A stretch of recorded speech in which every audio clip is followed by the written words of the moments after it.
KPBS On Demand is supported by UC San Diego's Art Power, presenting cellist Joshua Roman, performing from his album Immunity, alongside music by J.S. Bach and more, Sunday, June 22nd at UC San Diego's Epstein Family Amphitheater. Reserve your tickets at artpower.ucsd.edu. Listener discretion is advised for explicit content. When I was closing up Les Girls, the parking lot was empty. I went out to my car, and there were still 3 guys there. And they won't let me leave. They have my car door. They're laughing. They think it's funny. And so I take my gun, and I pointed it at them, and I said, I've asked you really nicely. I have to get home. Oh, the look on their face. So that was a little bit of my stripper energy. I was not going to let anybody frighten me. Come with me as former stripper and current owner of Les Girls Theater, Kata Pierce-Morgan, peels back the layers of stripper energy, fighting back from the fringes. Kata gives us unlimited access to a half-century of archival material that chronicles her story, as well as the history of Les Girls, the women who dance there, and the fierce activism launched from the unlikely stage of a strip club. I'm sure there's many people who don't have the slightest idea what goes on at Les Girls. When we come back, nude dancers. The stereotypes Are some of the dancers also prostitutes? could be pretty horrendous. Doesn't it set you up for the possibility of violence? The only abuse, physical abuse, that the dancers have ever experienced has been from the Vice Squad. We obviously had a misunderstanding. We had a thing of improper procedure. If a vice officer takes control of a young dancer, they feel that the dancers are pretty much their property. Nobody's coming to save us. We have to save ourselves. You know, fight or flight, I'm the fighter. Let's begin with Chapter 1, Stripper Life. Or, can you handle the naked truth? I need to take a quick break, and then I'll be back with more of Stripper Energy, fighting back from the fringes. And just a reminder, this is also available as a video podcast. Go to kpbs.org/stripperenergy for more information. KPBS On Demand is supported by UC San Diego's Art Power, presenting cellist Joshua Roman, performing from his album Immunity, alongside music by J.S. Bach and more, Sunday, June 22nd at UC San Diego's Epstein Family Amphitheater. Reserve your tickets at artpower.ucsd.edu. How does one day you're sitting around Wendy's or Coco's and you say, gee, I think I'd like to be a nude dancer? I mean, how did you get into this? While dancers today may bristle at the term stripper, Kata embraced it in the 1970s. And so when I became a stripper, I told everybody because it changed their perception of who I was. And it made me look tough. It made me look like, don't mess with me. I love the whole stereotype of the stripper. But I'm sure there are a lot of misconceptions. I think before I started dancing, I had some misconceptions about it myself. Strippers are sexy. I think if you ask some strippers too, they might call themselves sex workers. There is a stigma with sex work. Strippers are hoes, bro. They have to deal with the stereotype of like being like a prostitute. I think I know the difference. And yet that is often the assumption that the two are synonymous with each other. I wouldn't want, per se, my daughter or girlfriend stripping. No strippers in my family, no strippers for a girlfriend, nothing. Maybe you got kids in school or you meet people and you want to kind of be treated not identified as a stripper, then you'd probably say you're something else. But even today, in 2024, stereotypes persist about women working in adult entertainment. That's why decades after dancing at Les Girls, asked to have her name and face not be revealed. For the purposes of this project, let's just call me Pepper, or if you like, Dr. Pepper. Yep, it's time to meet some real strippers. And it's funny, hearing us called strippers, I realized that we were in fact strippers. I had always thought of myself as an entertainer or a dancer, and looking back, I realized that I was in fact a stripper. But whatever the title, it was a job these women needed, and Les Girls proved to be a unique workplace that's now filled with the stories of all these women. All that past, you could hear them clunk, clunk, clunk, clunk, clunk, walking across the stage, the high heel footprint, the stripper energy. Kata feels empowered by the women who've passed through Les Girls Theater, and by what she calls stripper energy. The energy has seeped into the walls. It's like if someone's a smoker, and you can smell it in the drywall. You know, you can feel the movement and the breath, you know, of the strippers. So definitely, you know, I can feel the ghosts. And for that reason, I feel strongly how I want to keep this place as a landmark of San Diego history. You know, it represents a lot about activism, you know, all the things that happened to us. We'll expose all the things that happened, but first, let's get to know a trio of women who worked over 3 different decades in adult entertainment. From the turbulent 1960s with its civil rights struggle, Cold War, and generation gap. My name, Bobbi Boobay, because they were calling me Bobby Booby, and I said, no, this is Les Girls. I have to be Bobbi Boobay. Then, from the 1970s with Watergate, hippies, and the rise of feminism. Hi, I'm Kata Pierce-Morgan. They know me as Kathleen or Kathy. It depends on what venue I'm in. And then from the 1980s with Ronald Reagan, home computers, and tabloid talk shows. You know, I used multiple names when I was dancing. I used Tia, I used Pepper, I used Raina. All 3 danced at Les Girls Theater in San Diego, a venue that opened in 1968. When you look around, you know, the stage is the same as it was. It's exactly the same. My first impression was that I felt like I had landed on another planet. I'd had no experience with that kind of atmosphere. So coming from this Catholic background, I was so surprised and shocked, and I wouldn't say it was scary.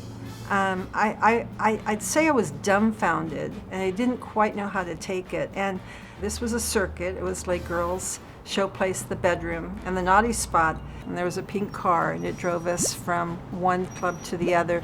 And there were generally 3 strippers in the car with the chauffeur. At that time, I was just dancing topless and making pretty good money because I needed to take care of my 3 children.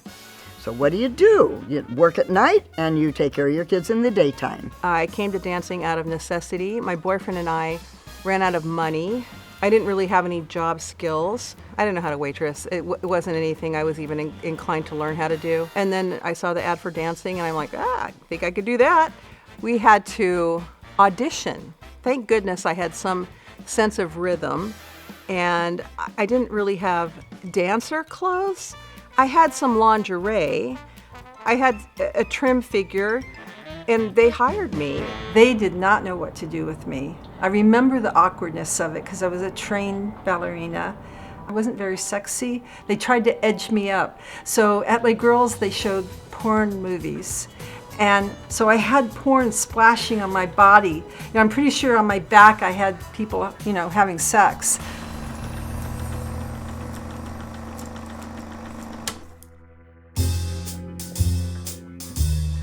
I loved the being up on stage, getting under the lights, dancing, the physicality, the art of it, and the costumes. So the first gown that I had was an all-sequence long gown.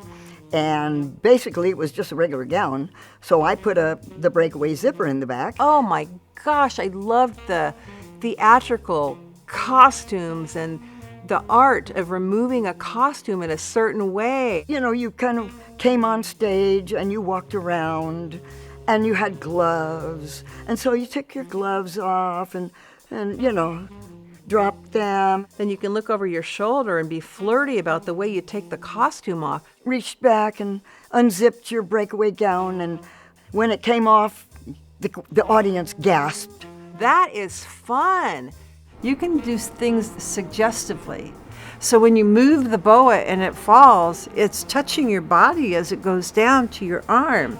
It's a hand caressing you. So there was a lot of things to take off, with the exception of pasties. At that time, we had to wear pasties and a G-string. I did a show where I got the guys out of the audience. Come on up here, I'm gonna show you how to bounce your boobs. So, you know, put your hands up here like this, and you do this. Okay, so you'd see these guys, oh. And I had a little skit that went along with it. Well, this is Mo, this is Joe, and I got my mojo working.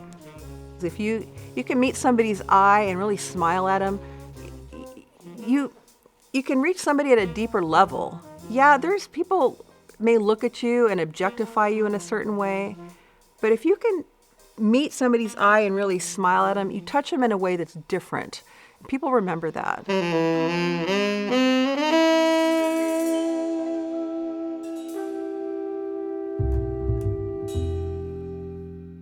I need to take one last break, and then I'll be back with more of Stripper Energy, fighting back from the fringes.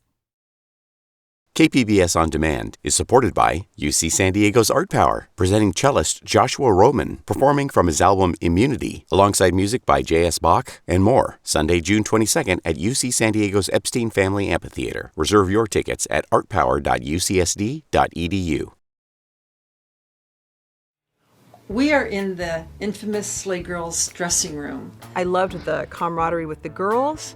When I hear Kata talk about it being therapeutic, there is definitely a level of therapy in being with women.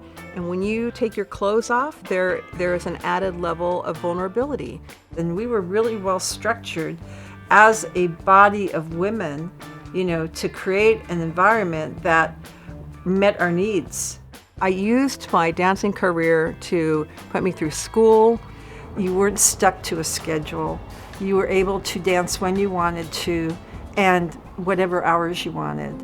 At one point, Les Girls Theater was threatened with a 30-day closure by the police. So Kata asked each dancer to write down how that would impact them. And when I read these statements, I was so moved that I decided to ask Pepper to read the one she'd written. Oh, here, look at this. I'm a full-time student and tuition is very costly. I've worked here for 6 years to put myself through school. I have a car payment, insurance payment, and regular monthly maintenance bills. There is no other job that will allow me to keep my car, go to school full-time, and live a regular, normal life. If you take away my job, you take away my life and my hopes for the future. Wow. Look at me. It was so poignant. It was so compelling.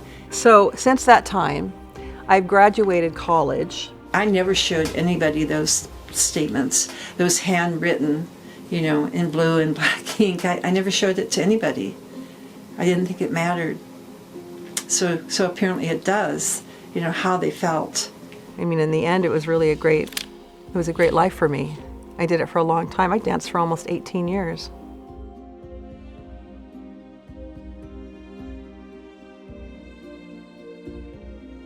Back when I started dancing in '71, I was coming out of a decade, in the 1950s, the 1960s, where women were less empowered than men. The pay was inequitable. With the attitude of what men had towards women during those times, I really didn't see much difference between being a wife or a girlfriend or a secretary and being a stripper. I felt taking your clothes off was much more honest. I probably thought that sex workers referred to call girls or prostitution, and since we weren't involved with that, I never thought of us as sex workers. So that was part of the stereotypes. They just thought, I think they thought we were loose women, and that was when I was already 30 years old.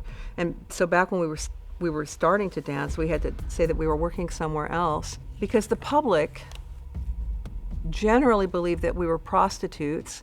Oh, yes. Oh, yes. In fact, I bought a house in San Carlos, and 2 or 3 doors up, the neighbor, she wouldn't let her husband come down to talk to me. Oh, no, you're not going down there to talk to that woman. And I was trying to rent a townhouse over in the La Mesa area, and I was truthful about where I was working. The guy thought that I was something like a wild person. He's like, well, I don't know if my wife would let me rent to somebody like you. I said, what do you mean somebody like me? I can show you all of my bank statements for the last 10 years to show you that I make steady money. That I have money in I could pay you 10 months in advance of what you're asking for in rent, so you could be assured that you would have your rent money and a deposit on top of that. Well, I just don't think that my wife would trust me. Your wife wouldn't trust you? Sir, I don't even want to talk to you aside from making sure that you have your rent money. And yeah, so I couldn't even get over to look at the place because he wouldn't even let me look at the place just because I was honest about what I did for a living.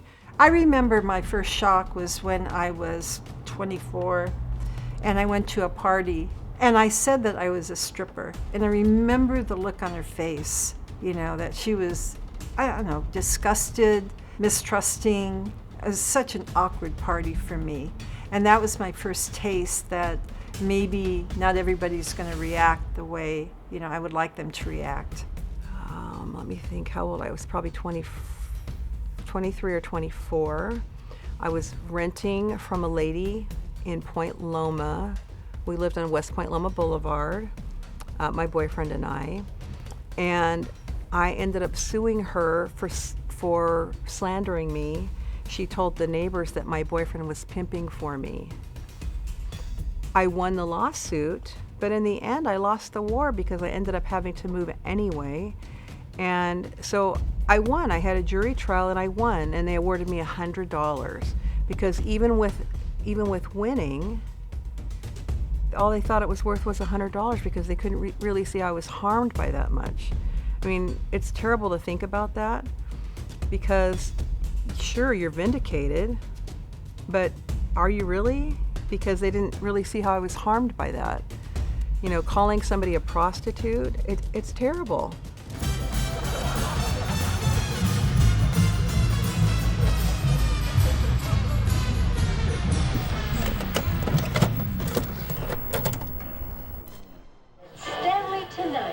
Yeah. What a great show we have for you tonight.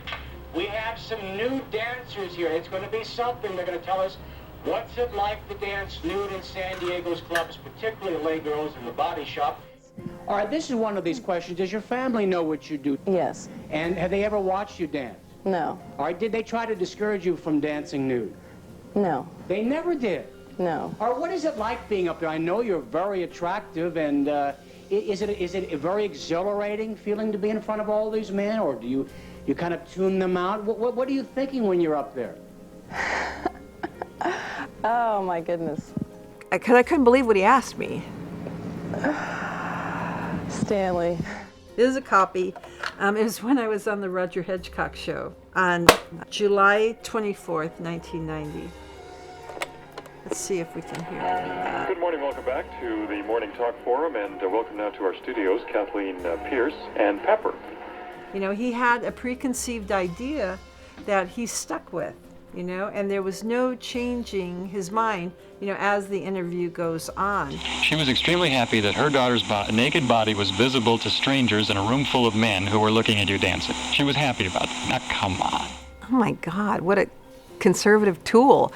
Because I'm outraged, frankly, at the equation of women's rights with the idea that a woman dancing naked or semi-naked in front of men for the purpose of sexual arousal and fantasizing would be equated somehow with women's rights. I find that to just be an appalling misstatement of what you would call a normal moral situation. Fucking asshole, Roger Hedgecock. I listen to that and it makes me angry all over again. Wait, you're a manager who hires people for money to stand up and take their clothes off in front of men. And and I wasn't a criminal. At the time of the 1990 interview, Roger Hedgecock had been forced out of the mayor's office by a scandal involving campaign funds. But he rebounded quickly with a conservative talk radio show whose guests reflected Hedgecock's attitudes. They don't need to go on the stage and disrobe in order and do that, so they can earn money another way. And I think people are born with a conscience, and I think they know that what they're doing is really wrong. Oh my gosh, when I was listening to some of the people that called in on the shows or asked questions on the shows, that was their opinion. They thought we were prostitutes, we have skewed thinking, so there's something wrong with us. Well, Lisa, let's get Pepper's reaction because she doesn't agree with you at all.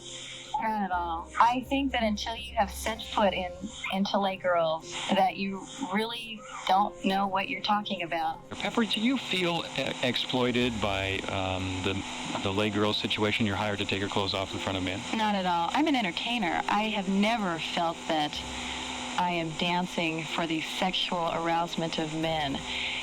if that happens, that's something they have to deal with. I was so irritated. Are some of the dancers in some of the clubs also prostitutes? Are you a prostitute? Are you an idiot? You know? All right, do you make a lot of money as a nude dancer?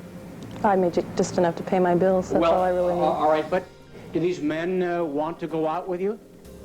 I haven't asked them that.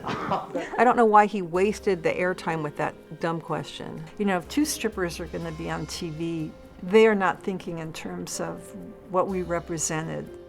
Yes, I was very young. And looking back at how we were treated, I am really proud of myself for not losing my composure. I think it's really a testimony to the culture of our TV programs that were on at the time, and to really the United States at that time, in particular our San Diego culture that was happening at the time. They did give Kata and I a voice to talk about what was happening with the police. However, the general sort of leering nature that these men in positions of power and these men that had voices on the TV programs, that was very immature. I didn't think they were always very serious when they were talking to us. All right, so you are happy then that the Vice Squad now says that ID cards are not required from your club. And if they had been required, would you have gotten out of this dancing? Yes, I would have. You would have. Because you would not have continued, because you felt that this would have been a way to put you in jail. I believe so, or worse. All right. The or worse scenario is what these outlets missed. They were missing the bigger picture of looking at how the stereotypes held by the public and fueled by some media could have serious real-world consequences for these dancers. A lot of things happened because of the stigmatization, but what was most significant to me was when one of the dancers, who was a San Diego State University English major, was murdered by Cleophas Prince, the serial killer. It would appear to many that 20-year-old Tiffany Page Schultz led a double life. Tiffany Schultz may have been a student by day, but by night it seems she was a dancer at this local strip joint. Her neighbor said she talked of having to take a job that she was not very proud of. That was a horrible thing, because even the media was playing up on the fact that she had a secret life, that she was a stripper, really going into that kind of assumption that, well, you know, it's not going to happen to polite society. It happened to her because she was a dancer. She was a dancer at Lake Girls. But when she was murdered, immediately they had me down at the station in a windowless room within less than 24 hours. And they had me listening to a tape of, had to be a policeman, but the guy was talking in a really gross way. He was saying, well, she was murdered because she refused to participate in after-work orgies with the strippers, which of course I responded, well, that's a male fantasy. And if you think about it, you know, there's societal attitude that she deserved it. She deserves to be murdered because she was an adult entertainment dancer. It had nothing whatsoever to do with us.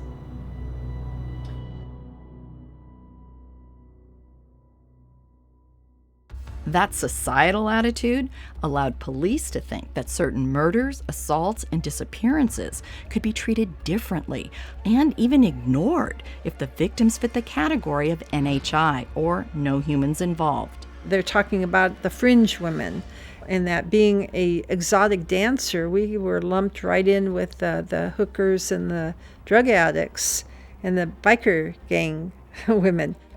Wow. That's very interesting. I did not know that strippers had been put into that category. That's really sad, because what it does is it's demoralizing, and it takes us down to the level of animal. They're not even thinking of us as being human beings, as less than humans. That's really sad.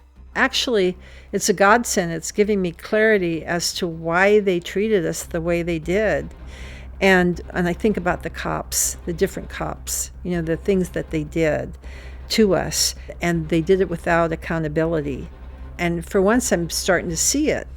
I never understood it. I never understood how they could be like that. I thought they were just assholes, and just assholes. But in truth, they were living this code that the police had, that society had, and that's why they felt they were condoned to do the things that they did, even having threats with us and sex with us and arrests with us. And they thought we were not human and we could be treated that way. But what cops and society in general didn't count on was stripper energy. I didn't know I had stripper energy. Absolutely, I was energetic. I was sassy. I was feisty. That energy has been in me, I think, my whole life. And it's funny because I have used that energy in other areas of my life, and it's come out with a ferociousness. And my daughter has called me a dragon mama. I'm this tough young woman, I'll punch you in the nose. And I did. I'm not afraid anymore. It's not that I shouldn't be afraid. I'm just not, because no one's coming to save me. I've got to save myself. And I think that real courage, as I became an activist, is going into very scary, fearful situations where you're taking on authorities and you're telling the public what it was really like. And you have to be afraid, you have to be afraid because of retaliation, and we'll be talking more about that later. But I did it anyway, and I think that's what courage is when you do it even though you're scared. And we'll be talking about more of this in the next chapter of Stripper Energy, Fighting Back from the Fringes.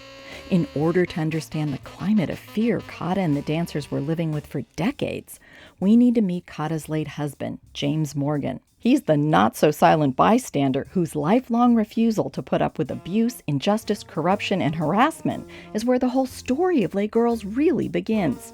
So get ready for Let It All Hang Out, or how a Texas Baptist went all nude to shock San Diego. So Jim decided he wanted the girls to be able to go nude.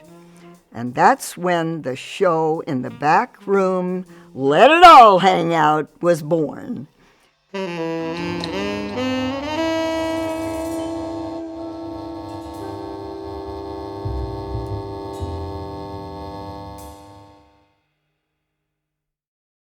KPBS On Demand is supported by UC San Diego's Art Power, presenting cellist Joshua Roman, performing from his album Immunity, alongside music by J.S. Bach and more, Sunday, June 22nd at UC San Diego's Epstein Family Amphitheater. Reserve your tickets at artpower.ucsd.edu.